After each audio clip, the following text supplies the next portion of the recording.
April 8th, 2022.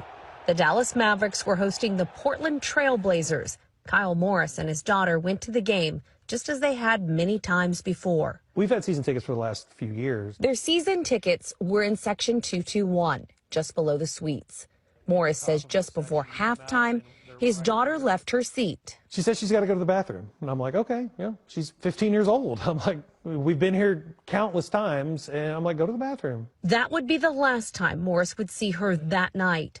They say security cameras at the AAC captured what happened next. Less than 2 minutes after she gets up and walks out, the guy in the suite leaves the suite and goes down the escalator.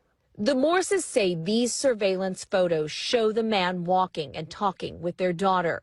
Brooke Morris says the girl was lured out of the building under false pretenses. Let's go hang out until the game's over, and then, you can get back to your dad. Back in section 221. Absolute panic. Kyle Morris says he was flagging down security officers, including an off-duty Dallas police officer.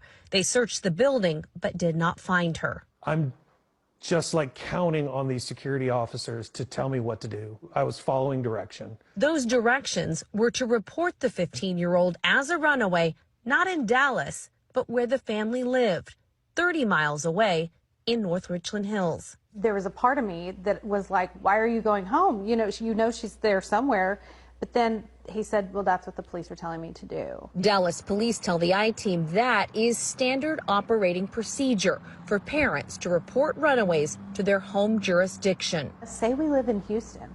Say we live in a different state and we're just in town. They literally would have had us go file with our local. But it didn't happen in North Richland Hills. These individuals were not in North Richland Hills. They were in Dallas. Days turned into a week. Then a Facebook friend suggested the Morrises try a new tactic. Call this guy. He can definitely help you. We're in a fight, and it's a fight for time. J.B. Rice is the executive director of the nonprofit Texas Counter-Trafficking Initiative, which is based in Austin. He asked us not to show his face to protect his ongoing investigations. He goes, send me a couple pictures of her. What identifying features she had, markings, tattoos, piercings, just the whole nine, height, weight. I'll call you back if I get anything. Okay, thank you so much. Didn't even think I would hear from him. But she did.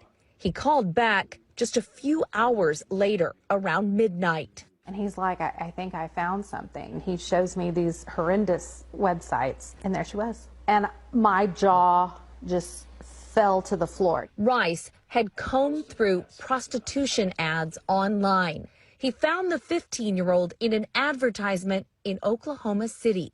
The post claimed she was 21, saying, I am here from Dallas, visiting, looking for some company. And he said, this is actually a good thing. And I'm thinking, how is this a good thing? This is the most terrible thing I've ever seen in my life. How is this a good thing? He goes, because I know where she's at and I know how to get a hold of her. Rice managed to get in touch with Oklahoma City's Vice unit early that morning. The Morrises say officers moved fast to find their daughter. Within 3 hours, they were able to figure out which hotel it was, and they were able to plan an operation to recover her within 3 hours. And mind you, this has now been a full week since the situation happened. Dallas police still hasn't even taken a report. Oklahoma City police pulled surveillance video from the hotel and saw the girl had been there, but she was gone by the time they arrived. It would be another 2 days before an officer spotted her walking down the street. He didn't even put two and two together because she didn't look like her pictures. But he said she stuck out like a sore thumb. The officer took her to the hospital, and that's where the family reunited for the first time in 10 days. Brooke says her daughter was shocked to see them come through the door. And I said, did you not think I would come for you? And she said, no. She goes, I didn't think you knew where I was. And that's when I found out. She only had found out she was in Oklahoma, I think, within the previous 24 hours. She didn't even know where she was. As soon as I walked in,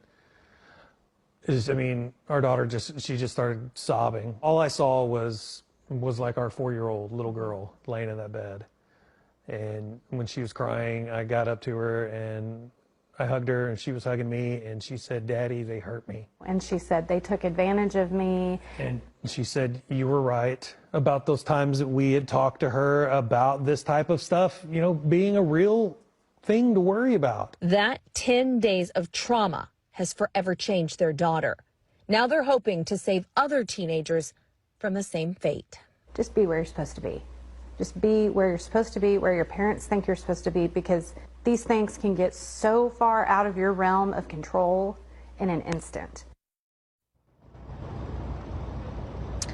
Oklahoma City police have made 4 arrests in connection to the trafficking case there. 3 of them have been convicted and are serving time. A 4th is awaiting trial. Doug? You as a mom, me as a dad, and so many parents watching this can't even begin to fathom what transpired there. Talk to me, though, about the latest on the Dallas case, because they mentioned that. Is there any movement there?